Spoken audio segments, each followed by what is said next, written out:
안녕하세요. 오늘의 딥다이브에 오신 것을 환영합니다. 보내주신 자료들, 미세전류 치료, MCT라고 하죠? 이거 같이 보면서 핵심만 좀 파헤쳐보죠. 이게 정확히 뭔지, 또 어떻게 작동하는지, 자료들 속에서 흥미로운 부분들을 짚어볼게요. 네, 반갑습니다. 이 미세전류 치료의 핵심은 우리 몸이 원래 가지고 있는 그런 생체 전류 있잖아요. 그거랑 아주 비슷하게 정말 약한 마이크로 암페어 수준의 전류를 쓴다는 거예요. 보내주신 자료에도 나오지만 이게 일종의 생체 모방인 거죠.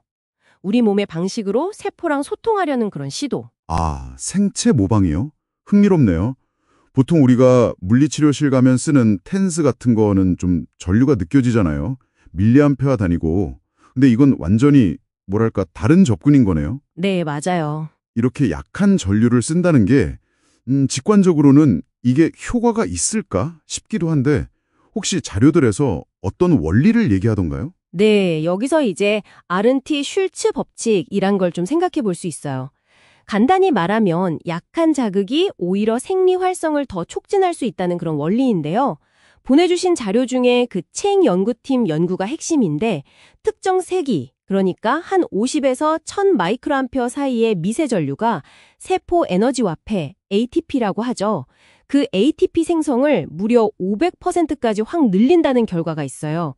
근데 또 재밌는 건 그 이상으로 세지면 오히려 ATP 생성이 줄어든다는 거고요. 와, 500%요? 그건 정말 놀라운데요.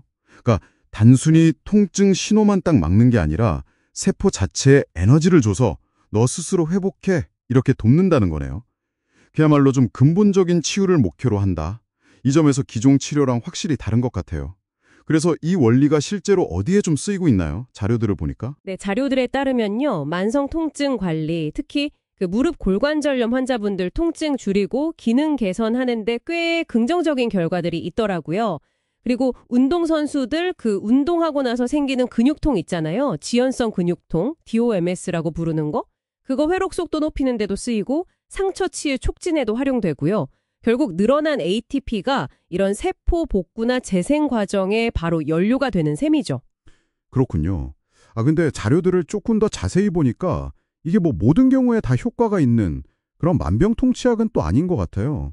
예를 들어서 만성 요통 같은 경우는 효과 있다는 연구도 있는데 또 어떤 분석에서는 위약이랑 비교했을 때 뭐 그렇게 뚜렷한 차이가 없었다 이런 결과도 있더라고요. 맞습니다. 네, 효과는 통증 종류나 뭐 환자 상태, 그리고 전류를 어떻게 적용하느냐에 따라 상당히 달라질 수 있다는 걸 자료들도 지적하고 있어요. 그래서 좀 더 특화된 접근법들도 나오는데요. 예를 들면 특정 주파수를 사용하는 주파수 특정 미세전류, FSM이라고 하죠. 아니면 뇌 기능 조절을 목표로 하는 두개 전기 자극, CES 같은 것들도 있고요. 이건 약간 뭐랄까 라디오 주파수 맞추듯이 특정 조직이나 상태, 예를 들어 염증이나 불안, 불면 같은데 맞는 특정 주파수를 흘려주면 더 효과적일 거다. 이런 가설에 기반하는 거예요.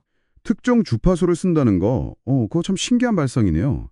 그럼 실제로 이 치료를 만약 고려한다면 자료들에서 강조하는 주의점 같은 건 뭐가 있을까요? 가장 중요한 건 역시 전문가의 정확한 진단, 그리고 그 상태에 맞는 치료 계획을 세우는 겁니다.